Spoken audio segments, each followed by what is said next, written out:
Dorongan untuk memanggil Presiden Jokowi hadir ke sidang sengketa Pilpres juga disuarakan Koalisi Masyarakat Sipil untuk Demokrasi dan Anti Korupsi. Koalisi Sipil menilai Jokowi perlu dihadirkan untuk mengetahui perannya dalam mempengaruhi proses penyelenggaraan pemilu, baik terkait dengan penyaluran bansos, pengerahan ASN, dan juga penunjukan pejabat-pejabat pelaksana kepala daerah hingga ketidaknetralan aparat. Kami pandang menjadi sentral di dalam proses persidangan, terutama pembuktian di MK, yaitu berkaitan dengan peran dari Presiden Republik Indonesia di dalam mempengaruhi proses penyelenggaraan pemilu, baik itu melalui penyaluran bantuan sosial, melalui pengerahan aparatur sipil negara, melalui penunjukan pejabat-pejabat pelaksana atau penjabat kepala daerah, sampai dengan ketidaknetralan yang dilaporkan berkaitan dengan aparat keamanan, baik itu TNI maupun juga Polri. Nah, banyak sekali pernyataan-pernyataan dari setidaknya 8 menteri yang tadi kami sebutkan, yang sangat berhubungan dengan bagaimana proses penyelenggaraan pemilu dipengaruhi sehingga bisa menguntungkan pasangan calon tertentu saja. Setelah 4 menteri dijadwalkan hadir di sidang gugatan pemilu presiden di pemilu presiden maksud kami di Mahkamah Konstitusi, muncul juga usulan menghadirkan Presiden Joko Widodo untuk bersaksi. Kita akan bahas bersama dengan tim hukum kampanye nasional Prabowo Gibran, Frits Edward Siregar, dan juga pakar hukum tata negara Bivitri Susanti. Selamat malam Bung Frits dan juga Mbak Bibip. Malam, Bib. Sehat selalu. Saya ingin ke Bung Frits dulu, ini soal Presiden diminta hadir dalam persidangan untuk mengklirkan sejumlah hal begitu. Bagaimana? Kalau kita mengacu kepada pasal 38 dari PMK 4 2023, Mbak, terkait dengan alat bukti. Alat bukti itu kan ada beberapa item ya, ada namanya saksi, ada namanya dokumen, ada petunjuk, ada keterangan pihak lain. Artinya adalah di dalam untuk mendalilkan sesuatu, para pihak dapat mempergunakan segala jenis alat bukti yang telah disepakati ataupun telah diatur dalam peraturan Mahkamah Konstitusi. Jadi apabila dalam proses tersebut pemohon ingin mendalilkan, ada dokumen-dokumen lain yang dapat dihadirkan. Kami sebagai tim hukum Paslon 2, kami menyerahkan seluruh itu kepada kebijakan yang akan diambil oleh Mahkamah Konstitusi. Okay. Kami berpendapat misalnya dalam hal untuk pemanggilan 4 menteri besok yang bakal akan hadir. Itu kan merupakan sebuah kejelasan untuk kita tahu siapa pihaknya dan hal-hal yang mengenai bansos yang mungkin selama ini menjadi perdebatan dapat dijelaskan lebih jelas dan lebih clear dari para 4 menteri tersebut. Dan seandainya pun misalnya Mahkamah Konstitusi mau memanggil pihak-pihak lain, tentu saja itu merupakan kewenangan yang dimiliki oleh Mahkamah Konstitusi. Meskipun sebenarnya Mbak, kita harus bertanya, sebenarnya yang mau kita hadirkan adalah apakah yang kita hadirkan orangnya atau kualitas dari keterangan atau saksi yang akan dihasilkan. Bukankah itu yang selalu menjadi perdebatan dalam 3 dan 4 hari terakhir mengenai saksi dan ahli? Bukankah kualitas keterangan yang dihasilkan itu yang akan memberikan kepastian bagi hakim Mahkamah Konstitusi? Oke. Tapi kalau gini, kan banyak disebut ini Presiden dalam persidangan di Mahkamah Konstitusi. Kemudian juga dianggap bahwa segala kebijakan diambil tuh muaranya juga pada Presiden. Maka kemudian penting untuk menghadirkan Presiden dalam persidangan. Bagaimana? Dari persidangan hari ini saja, tadi misalnya Pak Aceh bisa menjelaskan bagaimana prosedur terkait dengan bansos atau perlindungan sosial dalam kategori besar. Dan bansos merupakan bagian kecil daripada apa yang merupakan dari perlindungan sosial tersebut. Sudah jelaskan bagaimana itu merupakan kebijakan DPR, bahkan itu merupakan banyak kebijakan-kebijakan DPR ataupun Komisi 8 mempergunakan bansos tersebut. Tadi kita juga bisa menjelaskan bagaimana peran PJ. PJ tidak dapat bisa melakukan banyak kalau sesuai dengan apa yang dipikirkan oleh Paslon 1 dan Paslon 3. Kalau misalnya PJ tersebut bisa bertindak misalnya, bukankah dia juga terikat sama aturan lainnya? Dan kalau misalnya Mbak, kalau kita kepada realita politik, kalau misalnya wali kota, bupati ataupun gubernur itu yang petahana misalnya dalam sebuah pilkada, belum tentu juga dia jaminan bisa terpilih kembali. Oke. Kok bisa tiba-tiba sebuah PJ yang orang yang baru datang ke sebuah Oke. daerah langsung bisa menggerakkan? Saya rasa itu selalu mengambil penafsiran yang terlalu luas Oke. dan seakan-akan PJ tersebut merupakan sebuah kebijakan dari Pak Presiden. Sedangkan tadi sudah ada konfirmasi dari Ketua Komisi 2. Jadi tidak perlu presiden begitu ya? Kami bisa melihat dari dokumen-dokumen yang ada, dari keterangan-keterangan yang ada, bisa disimpulkan apa yang diinginkan oleh Oke. paslon 1, paslon 3. Informasi apa yang dia inginkan itu Oke. dapat dibaca dan bisa dilihat dari para ahli yang disampaikan. Baik, saya ingin ke Mbak Bibip dulu. Mbak Bibip, kalau menurut Anda sendiri bagaimana? Perlukah presiden kemudian hadir dalam sidang di MK ini?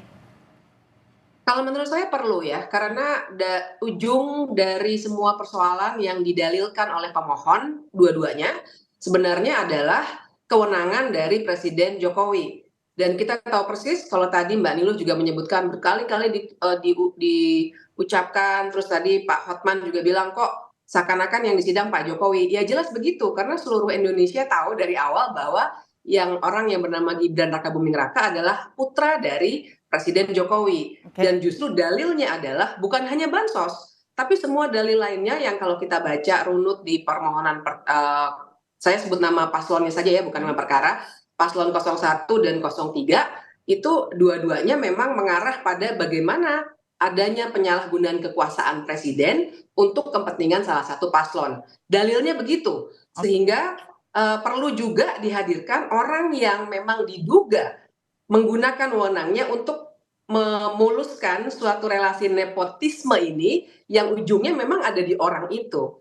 Jadi sebenarnya ini akan baik sekali untuk menambah keyakinan hakim Oke. tentang konsep hukum yang tengah dibangun. Kalau 4 menteri yang kemudian besok akan hadir itu tidak cukup mewakili misalnya atau memberikan keyakinan pada hakim atas dalil-dalil yang disampaikan oleh 01 dan 03? Kita belum tahu ya, karena besok saya belum tahu juga seberani apa misalnya orang-orang seperti Ibu Sri Mulyani. Kalau yang lainnya saya kira sudah jelas posisinya untuk mengungkapkan apa yang sebenarnya terjadi. Tapi intinya kemungkinan untuk menghadirkan Pak Jokowi itu jangan ditutup dulu. Karena kita mesti paham ini yang dibangun adalah sebuah argumentasi, sebuah konstruksi hukum. Bukan untuk mendakwa seorang presiden. Memang bukan di sini tempatnya. Gitu. Jadi lihat konstruksi hukum yang sedang dibangun, Mbak. Oke, Bung Frits tadi Mbak Bibip mengatakan bahwa tidak hanya sekedar bansos kemudian yang dalil yang disampaikan 01 dan 03, tapi ada penggunaan kekuasaan yang begitu luas gitu. Itu yang perlu diklirkan oleh presiden. Bagaimana? Dalam proses yang ada di Mahkamah Konstitusi dan setiap persidangan lainnya, setiap yang memohon, setiap yang mendalilkan dia harus bisa membuktikan. Bukankah kita sudah sepakat apabila memang pemohon 1 dan 3 merasa ada penyalahgunaan kewenangan, misalnya kalau saya memakai term yang dipakai oleh paslon 1 dan paslon 3, harusnya mereka yang dapat membuktikan foto, dalil, dokumen, sistem, strategis, hal-hal tersebut adalah sesuatu yang dapat mereka sampaikan di dalam persidangan. Cuma sekarang pertanyaannya adalah, apakah Mbak Niluh bisa melihat, apakah dari ahli dan saksi yang disampaikan dalam 2 hari terakhir, apakah dapat membuktikan hal tersebut? Janganlah sebuah pembuktian itu menjadi sebuah pembuktian terbalik jadinya. Jadi presiden atau KPU ataupun Bawaslu harus mengungkapkan bahwa tidak ada hal-hal sebagaimana yang diperkatakan ataupun yang diduga oleh paslon 1 dan paslon 3. Jadi pembuktian tersebut itu harus bisa menjadi beban daripada pemohon 1 dan pemohon 3. Saya setuju sama Bibip bahwa perlu ada sebuah kejelasan misalnya. Tapi apakah sebuah kejelasan itu harus dengan kehadiran saksi? Karena kita ingat dari kacamata hukum pembuktian ada alat bukti lain selain daripada kesaksian. Oke, Mbak Bibip bagaimana? Ya, jadi saya ingin mengingatkan publik secara umum sih Mbak Niluh bahwa sebuah persidangan itu memang dalam proses pembuktian kita seperti membuat puzzle. Kan pasti banyak di antara kita yang suka main puzzle. Jadi ada puzzle pieces, ada kepingan-kepingan yang sedang disusun. Jadi memang repotnya adalah di media sosial juga banyak beredar hanya potongan-potongan narasi. Bahkan potongan bukan hanya narasi di dalam persidangan, tapi juga konferensi pers yang menimbulkan persepsi yang keliru. Tapi sebenarnya kita harus pahami bahwa nanti setelah proses pembuktian selesai, pieces of puzzle ini bakal dirangkai jadi suatu kerangka yang utuh untuk melihat perkara ini.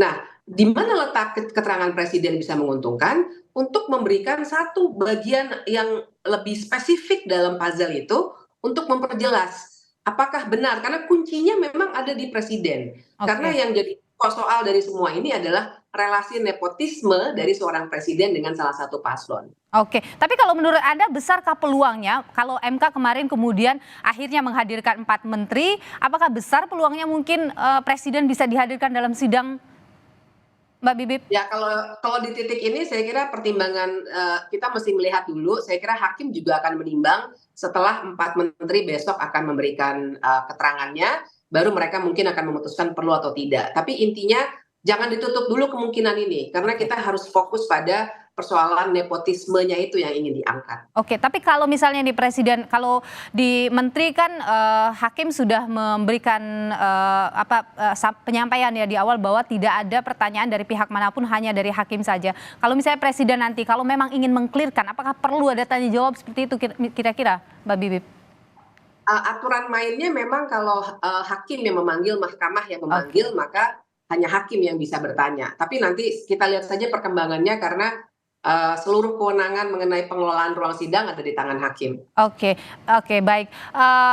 Mbak Bibip terakhir begini, kalau sejauh ini yang sudah berjalan, bagaimana posisinya ini? Cukup kuatkah dari pihak yang bersengketa ini?